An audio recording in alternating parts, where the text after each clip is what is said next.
जय हिंद साथियों, एक नए वीडियो में आप सभी लोगों का फिर से स्वागत है। आज हम आपके लिए प्रैक्टिस सेट 2 लेके आए हैं, जिसमें हम बात करेंगे हिंदी के क्वेश्चनों के बारे में। आपको इसमें देखने को मिल जाएंगे 30+ क्वेश्चन और यूपी जीके के क्वेश्चन आपको मिलेंगे देखने के, और जीके एंड जीएस के क्वेश्चन इस प्रैक्टिस सेट में आपको देखने को मिल जाएंगे। अगर आप यूपी पुलिस एग्ज़ाम की तैयारी कर रहे हैं तो ये वीडियो आप सभी लोगों के लिए बहुत ही इम्पोर्टेंट है, जिसमें हम बात करेंगे 75 क्वेश्चनों के बारे में। और दोस्तों, ऐसे प्रश्न हैं परीक्षा में आने की संभावना ज़्यादा है, और हम मॉक टेस्ट आपको रोज़ रात 9 बजे लाते हैं। तो आप यहाँ हमारे चैनल से जुड़ जाइए।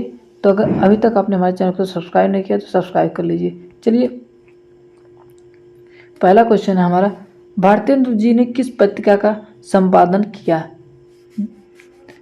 भारतेंदु जी किस पत्रिका का संपादन किया? वो कौन सी पत्रिका है जिसका भारतेंदु हरिश्चंद्र जी ने संपादन किया है? तो है आपका कविवचन सुधा। जो कविवचन सुधा है, इसी की संपादन भारतेंदु हरिश्चंद्र ने किया है। ऑप्शन नंबर सी बिल्कुल राइट हो जाएगा। बचपन शब्द में कौन सी संज्ञा है? बचपन शब्द में पूछ रहा कौन सी संज्ञा है, तो इसमें आपकी भाववाचक संज्ञा है। जहाँ पर बात होगी बुढ़ापा, बचपन, ऐसे शब्द आएंगे तो ये समझो भाववाचक शब्द है। ऑप्शन नंबर बी बिल्कुल राइट हो जाएगा। निम्नलिखित में से भाववाचक संज्ञा कौन सी है? भाववाचक संज्ञा निम्नलिखित में से कौन सी है? तो जो शत्रुता आपकी हो जाएगी, ये आपकी क्या है? भाववाचक संज्ञा। ऑप्शन नंबर ए बिल्कुल राइट हो जाएगा। दोनों शब्दों किस प्रकार का संख्यावाचक विशेषण है? दोनों शब्द किस प्रकार का संख्यावाचक विशेषण है? तो ये आपका सही आंसर हो जाएगा। ऑप्शन नंबर ए समुदाय बोधक। ऑप्शन नंबर ए बिल्कुल राइट हो जाएगा।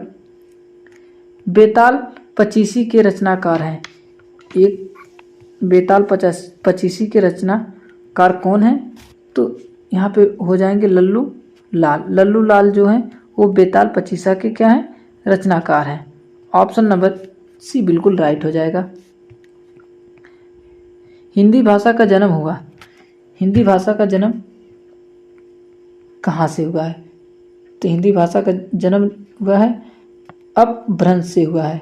अपभ्रंश से हुआ है हिंदी भाषा का जन्म। ऑप्शन नंबर ए बिल्कुल राइट हो जाएगा। स्वाधीन का विलोम शब्द है। स्वाधीन का विलोम शब्द क्या होगा? गुलाम होगा, अधीन होगा, पराधीन होगा या परतंत्र होगा? तो यहाँ पे हम बात करेंगे स्वाधीन का जो विलोम शब्द होगा वो होगा पराधीन होगा। ऑप्शन नंबर सी बिल्कुल राइट हो जाएगा। कमला का पर्यायवाची शब्द है। कमला का पर्यायवाची शब्द क्या होगा? कमला का पर्यायवाची शब्द लक्ष्मी होता है। ऑप्शन नंबर बी बिल्कुल राइट हो जाएगा। गीला है। गीला क्या है? सर्वनामिक विशेषण है, गुणवाचक विशेषण है, संज्ञावाचक विशेषण है या उपयुक्त में से कोई नहीं है? यहाँ पे गीला है तो यहाँ पे किसी का क्या दोस्तों? गुण की बात हो रही है, तो ये गुणवाचक विशेषण है। ऑप्शन नंबर बी बिल्कुल राइट हो जाएगा। उपत्याका का अर्थ है। उपत्याका का क्या अर्थ होगा? सूर्य जिस पर्वत के पीछे से निकलता है, या प्राणियों के पेट का एक अंग है, पर्वत का शिखर या पर्वत के पास की भूमि? तो इसका सही आंसर हो जाएगा ऑप्शन नंबर डी, पर्वत के पास की भूमि। प्रतिष्ठा, जल तथा चमक किस शब्द के अनेकार्थी शब्द हैं? Very very most important question है, आप इसे स्टार मार्क कर लीजिए। तो जो प्रतिष्ठा शब्द है, जल है और तथा चमक है, ये पूछ रहा है किसके अनेकार्थी शब्द हैं? तो ये आपके पानी के जो है अनेकार्थी शब्द हैं। ऑप्शन नंबर डी बिल्कुल राइट हो जाएगा। निम्नलिखित में से शुद्ध वर्तनी वाला शब्द है। शुद्ध वर्तनी वाला शब्द क्या होगा? सदृश होगा। ऑप्शन नंबर बी बिल्कुल राइट हो जाएगा। निम्नांकित वाक्यों में से शुद्ध वाक्य को छांटिए। इसमें शुद्ध वाक्य कौन सा है? तो इसमें आपका शुद्ध वाक्य ऑप्शन नंबर सी, इतने में कोई लपक कर आया और धक्का देकर चला गया। ऑप्शन नंबर सी बिल्कुल राइट हो जाएगा। इनमें से किस शब्द की संधि सही नहीं है? तो इन शब्दों में से वो कौन सा शब्द है जिसकी संधि सही नहीं है? तो जो अधि प्लस अधीन है, इसका संधि सही नहीं, ऑप्शन नंबर सी बिल्कुल राइट हो जाएगा। चलिए बात करते हैं अगले क्वेश्चन की। अधि उपसर्ग से बना शब्द निम्न में से कौन सा है। यहाँ पे बात हो रही है अधि उपसर्ग से, तो जो अधि से शब्द बना है वो अधिकार बना है। क्या बना है, अधिकारी। ऑप्शन नंबर ये बिल्कुल राइट हो जाएगा, अधिकारी। चलिए बात करते हैं अगले क्वेश्चन की। जो पहले कभी ना हुआ हो वाक्यांशों के लिए एक शब्द लिखिए। जो पहले कभी ना हुआ हो उसे क्या कहते हैं, उसे कहते हैं अभूतपूर्व। अभूतपूर्व, ऑप्शन नंबर बी बिल्कुल राइट हो जाएगा। भाग्य उदय का संधि विच्छेद होगा। भाग्य उदय का संधि विच्छेद क्या होगा, तो जो भाग्य उदय का संधि विच्छेद होगा वह भाग्य प्लस उदय। ऑप्शन नंबर सी बिल्कुल राइट है। निम्नलिखित में से शुद्ध वाक्य है। निम्नलिखित में से शुद्ध वाक्य कौन सा है, तो यहाँ पे शुद्ध वाक्य की बात हो रही है, ऑप्शन नंबर डी बिल्कुल राइट हो जाएगा। अग्नि प्रज्वलित हो रही है, ये बिल्कुल शुद्ध वाक्य है। झूठा सच के रचनाकार हैं। एक झूठा सच के रचनाकार कौन है, तो इसके रचनाकार हैं यश Pal ji. Option number A बिल्कुल राइट हो जाएगा। जहाँ सेना वास करती है उसे क्या कहते हैं। जहाँ सेना वास करती है उसे कहते हैं सैन्य निवास। ऑप्शन नंबर सी बिल्कुल राइट हो जाएगा। अगर हमारा कंटेंट अच्छा लग रहा है तो वीडियो को लाइक करें, और चैनल पर नए तो चैनल को सब्सक्राइब करें, और वीडियो को शेयर करना ना भूलें। तो सेशन के दोस्तों शेयर करते चलिए। बात करते हैं नेक्स्ट क्वेश्चन की। निम्नलिखित में से एक शब्द में द्विग समास है, उस शब्द का चयन कीजिए।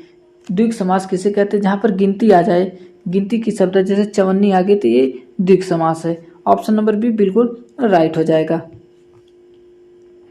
दिए गए वाक्यांश के लिए एक शब्द प्रयोग कीजिए। एक वाक्य बड़ी मुश्किल से भिक्षा मिलना, तो ये आपका क्या हो जाएगा, दुर्भिक्ष। क्या हो जाएगा, दुर्भिक्ष। ऑप्शन नंबर सी बिल्कुल राइट हो जाएगा। गड़बड़ घोटाला कौन सा शब्द है, जो एक गड़बड़ घोटाला एक कौन सा शब्द है, तो ये आपका है देशज शब्द है। ऑप्शन नंबर बी बिल्कुल राइट हो जाएगा। शेर को देखकर उसका होश उड़ गया का शुद्ध रूप है। इसका शुद्ध रूप क्या होगा, इसका शुद्ध रूप होगा शेर को देखकर उसके होश उड़ गए। ऑप्शन नंबर डी बिल्कुल राइट हो जाएगा। निष्कलंक का संधि विच्छेद होगा। जो निष्कलंक है इसका संधि विच्छेद क्या होगा, तो इसका जो संधि विच्छेद होगा ऑप्शन नंबर बी बिल्कुल राइट होगा। क्या हो, नि प्लस कलंक। ऑप्शन नंबर बी बिल्कुल राइट हो जाएगा। दिए गए शब्द के लिए वाक्यांश चुनिए। अंडज का कौन सा शब्द सही होगा, तो जो अंडज का होगा वो सही होगा। अंडे से उत्पन्न होने वाले को क्या कहा जाता है, अंडज कहा जाता है। ऑप्शन नंबर सी बिल्कुल राइट हो जाएगा। निम्न में से भाववाच्य होगा। निम्न में से भाववाच्य क्या होगा, तो ये आपका सलोनी से हंसा नहीं जाता। जहाँ पर से आ जाए और क्या हो जाए, नकारात्मक सब वाक्य आ जाए या नहीं आ जाए, तो उसे क्या कहते हैं, भाववाच्य कहते हैं। ऑप्शन नंबर सी बिल्कुल राइट हो जाएगा। पूत शब्द का तत्सम रूप है। पूत शब्द का तत्सम रूप क्या होगा, तो पूत शब्द का अगर तत्सम रूप की बात करें तो इसका क्या होगा, पुत्र होगा। ऑप्शन नंबर डी बिल्कुल राइट हो जाएगा। शुद्ध वर्तनी वाला शब्द है। शुद्ध वर्तनी वाला शब्द कौन सा होगा, तो भागीरथी। ऑप्शन नंबर बी बिल्कुल शुद्ध वर्तनी वाला शब्द है। चलिए बात करते हैं नेक्स्ट क्वेश्चन की। पोबारा होना। पोबारा होना मोहरा का क्या अर्थ है। Very very most important question, exam में ये क्वेश्चन रिपीट हुआ है, तो इसका सही हो जाएगा खूब लाभ होना। अवचेतन शब्द में प्रयुक्त उपसर्ग है। अवचेतन शब्द में कौन सा प्रयुक्त उपसर्ग है, उपसर्ग की यहाँ पे बात हो रही है। उस एक शब्द है अवचेतन में कौन सा शब्द उपसर्ग है, तो यहाँ पे जो शब्द उपसर्ग वो है अव है। ऑप्शन नंबर सी बिल्कुल राइट हो जाएगा। प्रियवचन बोलना के लिए मुहावरा चुनिए। जो प्रियवचन बोलते हैं उनके लिए मुहावरा क्या होगा, तो वो मुहावरे की यहाँ पे बात हो रही है प्रियवचन बोलना, तो यहाँ पे होगा फूल झरना। प्रियवचन बोलना यानी कि फूल झरना। दर्शन का तद्भव रूप है। दर्शन का तद्भव रूप क्या होगा, दर्शन का तद्भव रूप हो जाएगा दर्शन। ऑप्शन नंबर बी बिल्कुल राइट हो जाएगा। निश्चल शब्द का संधि विच्छेद होगा। निश्चल शब्द का संधि विच्छेद क्या होगा? तो ऑप्शन नंबर बी बिल्कुल राइट होगा। वसन व्यसन शब्द युग्म का सही अर्थ भेद है। Very very most important question है। ऐसे क्वेश्चन एग्जाम में कई बार रिपीट हुए हैं। तो इसका वसन का मतलब होता है वस्त्र और व्यसन का मतलब होता है बुरी आदत। ऑप्शन नंबर बी बिल्कुल राइट हो जाएगा। छात्र शब्द को स्त्रीवाचक बनाने के लिए आप किस प्रत्यय का प्रयोग करेंगे? जो छात्र है, अब आपको यहाँ पे इसे स्त्रीवर्ग बनाता है, यहाँ पे आप बड़े आ की मात्रा जो है ये क्या हो जाएगा? छात्रा। ऑप्शन नंबर सी बिल्कुल राइट हो जाएगा। तो यहाँ पे दोस्तों आपके जीके जीएस के क्वेश्चन स्टार्ट हो गए। इसके बाद बात होगी यूपी जीके के क्वेश्चनों के बारे में। तो अब हम बात करेंगे जीके एंड जीएस के क्वेश्चनों के बारे में। अजंता की गुफाओं का संबंध किस धर्म से है? Very very most important question है। तो यहाँ पे अजंता की गुफाएं जो वो बौद्ध धर्म से संबंधित हैं। बच्चू खान उत्तर प्रदेश के किस घराने से संबंधित थे? बच्चू खान की बात हो रही है तो वो लखनऊ घराने से संबंधित थे। ऑप्शन नंबर डी बिल्कुल राइट हो जाएगा। वर्ष 2011 की जनगणना के अनुसार भारत का सर्वाधिक नागरिकीकृत राज्य कौन सा है? जब 2011 में जनगणना हुई थी उसके अनुसार पूछ रहे भारत का सर्वाधिक नागरिकीकृत राज्य कौन सा है? जो वो नागरिकीकृत राज्य है वो गोवा है। ऑप्शन नंबर सी बिल्कुल राइट हो जाएगा। 500 के नोट पर किसका चित्र दर्शाया गया है? 500 के नोट पर किसका चित्र दर्शाया गया है? तो लाल किले का चित्र दर्शाया गया है। ऑप्शन नंबर पी बिल्कुल राइट हो जाएगा। बात करते हैं नेक्स्ट क्वेश्चन की। वायुमंडल में नाइट्रोजन की मात्रा कितने प्रतिशत होती है? बात हो रही है यहाँ पे वायुमंडल में नाइट्रोजन की मात्रा कितने प्रतिशत होती है? तो जो 78% वायुमंडल में नाइट्रोजन की मात्रा होती है। ऑप्शन नंबर सी बिल्कुल राइट हो जाएगा। पुर्तगाली यात्रा वास्को डिगामा भारत कब आया? तो वास्को डिगामा है वो पुर्तगाल का रहने वाला है। वो पूछ रहा है भारत कितने सन में आया था? क्वेश्चन पूछ रहा है वास्को डिगामा भारत कितने सन में आया था? तो वो आपका आया था 1498 ईस्वी में। ऑप्शन नंबर बी बिल्कुल राइट हो जाएगा। कौन सा सुमेलित नहीं है? Very very most important question है। अगर हम बात करेंगे सिक्किम की, तो सिक्किम की जो राजधानी होती है गंगटोक होती है। ठीक है। त्रिपुरा की बात करें तो इसकी राजधानी अगरतला होती है। ये भी सही है।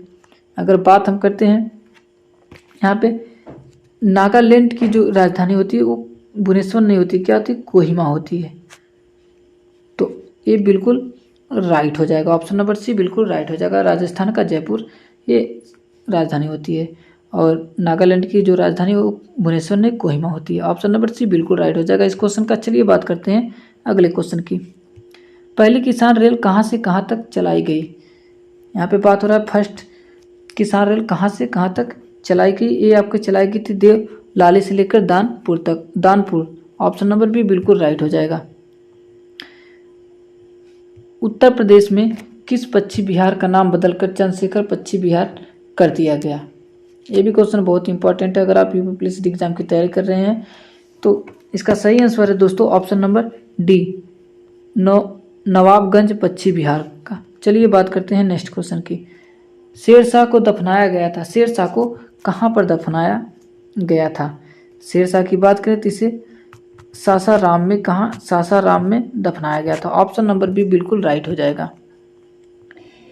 राष्ट्रीय बालिका दिवस कब मनाया जाता है? Very very most important question. आप इसे डबल स्टार मार्क कर लीजिए। यहाँ पे पूछ रहा है राष्ट्रीय बालिका दिवस कब मनाया जाता है? ये आपको मनाया जाता है 24 जनवरी को। ऑप्शन नंबर सी बिल्कुल राइट हो जाएगा। गुलाम वंश की स्थापना किसने की थी? गुलाम वंश की स्थापना किसने की थी? तो गुलाम वंश की स्थापना दोस्तों कुतुबुद्दीन ऐबक ने की थी। किसने की थी? कुतुबुद्दीन ऐबक ने। ऑप्शन नंबर बी बिल्कुल राइट हो जाएगा। अगला क्वेश्चन है शिव समुद्रम जलप्रपात किस नदी पर है? यहाँ पे बात हो रही है शिव समुद्रम जलप्रपात। वो पूछ रहा है किस नदी पे है क्वेश्चन में? तो ये आपका कावेरी नदी पर है। ये जितने भी क्वेश्चन है बहुत ही इंपॉर्टेंट है। ऑप्शन नंबर बी बिल्कुल राइट हो जाएगा। आर्य समाज के संस्थापक कौन है? यहाँ पे बात हो रही है आर्य समाज के संस्थापक कौन हैं? तो आर्य समाज के जो संस्थापक हो दयानंद सरस्वती जी हैं। दयानंद सरस्वती जी हैं। ऑप्शन नंबर सी बिल्कुल राइट हो जाएगा। कंप्यूटर चिप किस धातु की बनी हुई होती है? यहाँ पे बात हो रही है कंप्यूटर की जो चिप है वो किस धातु की बनी होती है, तो आपकी बनी होती है सिलिकॉन की। किसकी बनी होती है दोस्तों? सिलिकॉन की। तो वीडियो को शेयर करते चलिए। ऑप्शन नंबर बी बिल्कुल राइट हो जाएगा। राष्ट्रपति को क्षमादान करने की शक्ति किस अनुच्छेद के तहत प्रदान की गई? वेरी वेरी मोस्ट इंपॉर्टेंट है, तो ऑप्शन नंबर डी बिल्कुल राइट हो जाएगा। निम्न में से कौन सा सही सुमेलित नहीं है? तो इसमें निम्नलिखित में से कौन सा सही सुमेलित नहीं है? अगर हम बात करते हैं यहाँ पे चींटी, तो इसमें फार्मिक अम्ल पाया जाता है। और फोटोग्राफी में बात करें तो यहाँ पे दोस्तों ऑक्सीजेलिक अम्ल पाया जाता है। और नींबू की बात करें तो यहाँ पे दोस्तों साइट्रिक अम्ल पाया जाता है। लेकिन नारंगी में दोस्तों एसिटिक अम्ल नहीं पाया जाता। ऑप्शन नंबर डी बिल्कुल राइट हो जाएगा। भारत की राजधानी कोलकाता से दिल्ली कब बनाई गई? पहले भारत की राजधानी थी दोस्तों कोलकाता थी, फिर उसके बाद दिल्ली पूछ रहा है कब बनाई गई। Very very most important question है। तो ये आपकी वर्ष 1911 में कोलकाता से दिल्ली बनाई गई। ऑप्शन नंबर सी बिल्कुल राइट हो जाएगा। अब बात करते हैं अपने अगले क्वेश्चन की। अगला क्वेश्चन है रिजर्व बैंक ऑफ इंडिया की स्थापना कब हुई? रिजर्व बैंक ऑफ इंडिया की स्थापना पूछ रहा है एक कब हुई? ये आपकी 1 अप्रैल 1935 को हुई थी। ऑप्शन नंबर बी बिल्कुल राइट हो जाएगा। प्रसिद्ध कवि शायर संगीतकार आमिर खुसरो का जन्म उत्तर प्रदेश के किस जिले में हुआ था? तो इनका जो जन्म हुआ था दोस्तों वो एटा में हुआ था। उत्तर प्रदेश के एटा जिले में हुआ था। ऑप्शन नंबर सी बिल्कुल राइट हो जाएगा। आधुनिक भारत में पंचायती राज व्यवस्था कब लागू की गई? आधुनिक भारत की बात हो रहा है, इसमें पंचायती जो राज व्यवस्था है वो कब लागू की गई? तो ये आपकी लागू की गई है 1959 ईस्वी में। ऑप्शन नंबर सी बिल्कुल राइट हो जाएगा। बात करते हैं पीहू लोकनृत्य किस प्रदेश से संबंधित है? पीहू जो लोकनृत्य है वो किस प्रदेश से संबंधित है? वो आपका असम प्रदेश से संबंधित है। ऑप्शन नंबर सी बिल्कुल राइट हो जाएगा। चौरी चौरा कांड कब घटित हुआ था? जो चौरी चौरा कांड है वो कब घटित हुआ था? वो आपका 1922 ईस्वी में घटित हुआ था। ऑप्शन नंबर सी बिल्कुल राइट हो जाएगा। संबंधित ट्रॉफी और उनसे संबंधित खेल जो सही नहीं है, तो इसकी बात करते हैं। तो दोस्तों जो मार्टिका कप है ये टेनिस से संबंधित नहीं है, ये फुटबॉल से संबंधित है। ऑप्शन नंबर डी बिल्कुल राइट हो जाएगा। ऑपरेशन बरगा किससे संबंधित है? बात अगर यहाँ पे करते हैं ऑपरेशन बरगा की, तो ये आपके पश्चिम बंगाल के बटाईदारों से संबंधित है। ऑप्शन नंबर सी बिल्कुल राइट हो जाएगा इस क्वेश्चन का। अस्थायी बंदोबस्त किस कमेटी की सिफारिश पर लागू किया गया था? जो अस्थायी बंदोबस्त कमेटी है वो किसकी सिफारिश पर लागू किया गया था? वो सर जॉन शोर की अध्यक्षता वाली कमेटी की सिफारिश पर लागू किया गया था। ऑप्शन नंबर बी बिल्कुल राइट हो जाएगा। अब यहाँ से अब आपके आ जाते हैं यूपी जीके के क्वेश्चन। केंद्रीय गन्ना प्रजनन संस्था कहाँ स्थित है? तो ये आपका जो स्थित है कोयम्बटूर में। ऑप्शन नंबर बी बिल्कुल राइट हो जाएगा। ऑपरेशन फ्लड किससे संबंधित है? तो ऑपरेशन फ्लड की बात हो रही थी, ये आपका जो संबंधित है श्वेत क्रांति से। ऑप्शन नंबर बी बिल्कुल राइट हो जाएगा। उत्तर भारत का मैनचेस्टर कहलाता है। उत्तर भारत का मैनचेस्टर किसे कहा जाता है? यहाँ पे बात करेंगे तो वो कानपुर को कहा जाता है। ऑप्शन नंबर बी बिल्कुल राइट हो जाएगा। डिजिटल इंडिया का मुख्य उद्देश्य क्या है? डिजिटल इंडिया का मुख्य उद्देश्य क्या है यहाँ पे पूछा, इसका सही आंसर हो जाएगा ऑप्शन नंबर सी, देश की पूरी व्यवस्था को इंटरनेट से जोड़ना। वाराणसी स्थित हवाई अड्डे का नाम क्या है?